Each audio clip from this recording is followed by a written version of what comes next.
What's up, guys? Thank you for joining me. My name is Coach Vassar. Appreciate you tuning in to these OTF Audio Daily Beats. As always, if you're new, thank you for tuning in. Listen to me ramble about these workouts. Any feedback, please let me know. If you find value in them, show your support with the information in the description. If you don't find value in them, let me know why. What can I do to make it better for you? This is going to be day 9 of 12 Days of Fitness. This was the most splat point workout. We saw this on April 20th. How they actually got the most splat points, no idea, but we'll find out. This is going to be a power day on the treads, strength day on the weight floor, 30-30 style. So there's no rowing with the exception of the warm-up in the 2G. 3G obviously has rowing. We'll go over a little bit of the key concepts, talk about the treads, talk about the weight floor, talk about the 3G, and then get you on out of here. All right, so as said, this was the most splat point day, so we're definitely gonna light up the OTB in orange. This earned the most splat points in 2024. On the treads, we're gonna see 4 power blocks. Each block starts with a push, base, and then an all out. Then repeat, but take out the base in between and see if you could hit the same all out. Each block push gets shorter, but no matter what, the all out stays 30 seconds.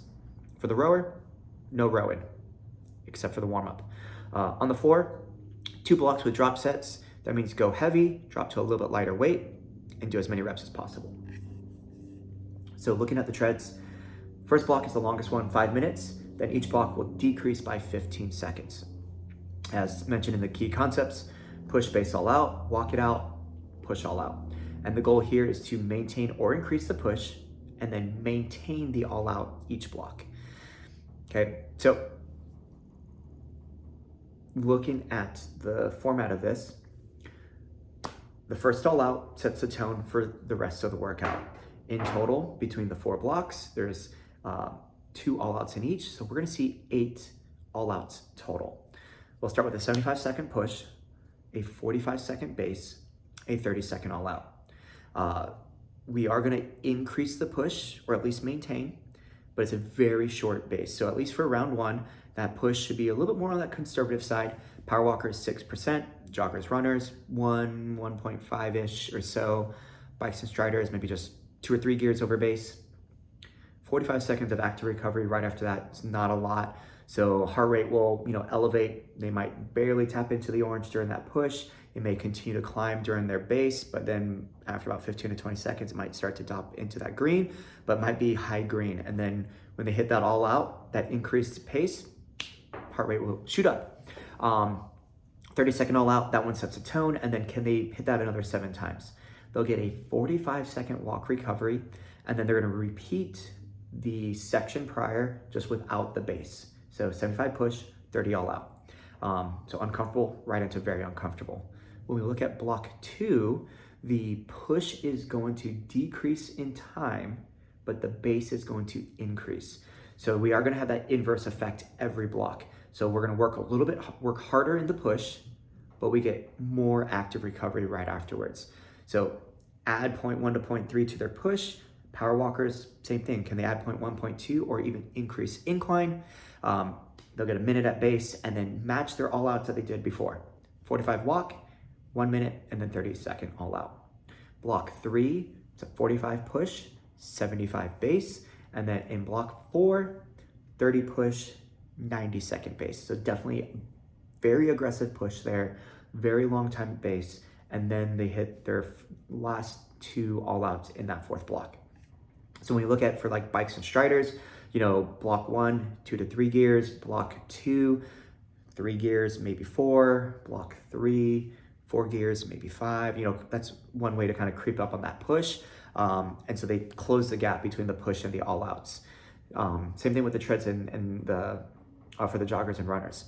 Now, looking at the weight floor, because once again, there's no rowing, block 1 and block 2 are, about the same amount of time. You have 11 minutes and 15 seconds in block 1, block 2, 10 minutes and 15 seconds. And we're gonna see just 2 movements in each block. Back-to-back style. So you do your drop set of a dumbbell low row for 6 to 10 reps with a heavy weight. Go about 5 to 10 pounds lighter, rep out as many as you can with good form, rest. And then they'll do the same thing with a goblet squat. Now, when it comes to this style, Obviously, weight selection is going to be a very limit factor at your studio. So do your best to, spread out your heavy hitters. Try not to have one side where, one side of the room, like on the treadmills, people use all the light weights and then the other group is all the heavy weights. Try to get a little mix, or even get people to kind of like pair up.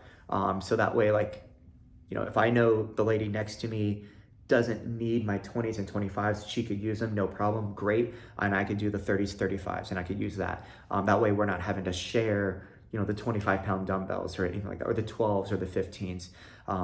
Hopefully that won't be a factor. The other way you can do these drop sets is by a change of tempo. So 6 to 10, maybe they use a moderate weight and they go with a slow tempo. So, 3 counts down, pause, 1 count up. And then for the AMRAP part, they do a standard tempo, like 2 down, 2 up with that same weight, and try to, match the rep count from the 2 different tempos. I try to get people to have that mindset of like, I go a little bit lighter, 5 to 10 pounds. Can I get the same number of reps with that lighter weight? So if I got 10 reps with my heavy dumbbell, can I get another 10 with this slightly lighter weight? And then next round, try to do that, but a little bit heavier. And then the goblet squat.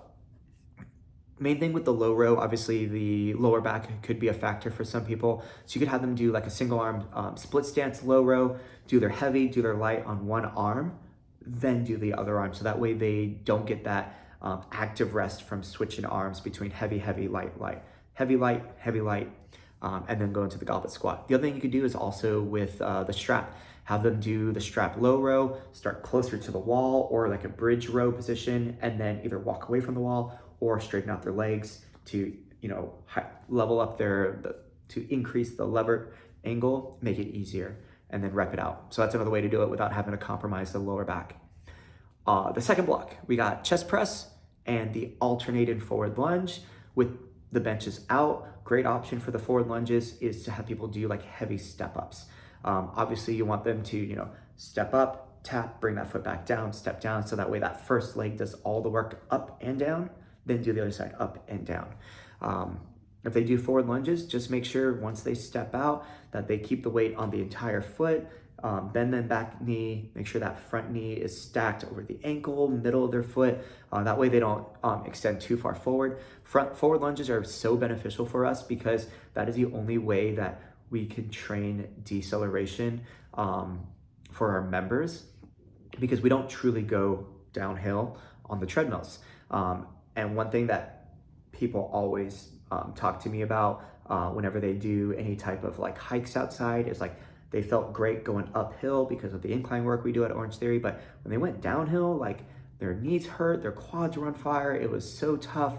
And that's because we don't have that ability to train downhill work on our treads, but forward lunges mimic that. So, as they step forward, they do have to decelerate to lower into that. So by training that movement, it'll help with their, functional movement patterns outside the studio when it comes to outdoor activities. So that's one way to kind of bring it to life for the members here, of the benefit of doing these forward lunges and not shy away from them. The finisher is any of the 4 dumbbell exercises. They'll rep out for 30 seconds straight. Okay. When we look at the 3G, we're going to see 3 blocks for the treads, 1 long block for the rower, 1 long block for the weight floor. So on the treadmills themselves, it's pretty simple. It's going to be the same format. So push, base, all out, walk, push, all out. Block 1 is going to be a 1-minute push, 45 base, 30-second all out. There's only 30 seconds to recover before they do that 1-minute push, 30 all out. So that walk recovery, very short. It's going to be more of an opportunity just to like check themselves and be like, yes, I could do this. And then they get right back to work. They're not going to see much heart rate response during those 30 seconds. They get 90 seconds to recover though before they move to block 2. Block 2, same format, push is going to go down to 45 seconds. The base is going to increase to 1 minute. And then the third block, push goes down again, now 30 seconds, base now goes up to 115, and then the 30-second all out. So 6 all outs, first one sets a tone, match it for the next 5. Close the gap between the push and the all out as they try to increase or maintain the push. And then the rower, we are gonna see a 100-meter push row, and then they have 3 bodyweight exercises, and then they get back on the rower. So this is nonstop circuit style, and the goal is to actually maintain that intensity on the row as it gets longer. So 100-meter push row, every row after that is a push. They have 6 rounds, so the last round is gonna be that 600-meter row. They have 1, 2, 3 knee drive combo, crisscross jacks, and the butt kicks. So a lot of movement of bodyweight stuff that's gonna keep that heart rate elevated for that section there. So definitely lots of green, lots of orange if they do it right. Hence why lots of splat points for the 3G. On the weight floor, it's all 4 back-to-backs done as one big drop set back-to-back circuit. So you have low row, then goblet squat, chest press, alternate forward lunge, and then repeat it again. 6 to 10 heavy, 5 to 10 pounds lighter, as many reps as possible. Wrap them out until you start to cry. Arms can't move, all that fun stuff. You make ugly faces in the mirror. It's a good time to stop. Same finisher there, 14.5 minutes. Once again, get your members to talk to each other and share weights. While the person next to you is resting is a time that you could use their weights, and then when you rest, they could use those weights. Sharing is caring. That's all I got for you guys on this one. Hope you have a good one for day 9 for the most splat points. Once again, power on the treads, endurance on the rower for the 3G, no rowing on the weight floor on the 2G, and then strength on the weight floor. Coach you down.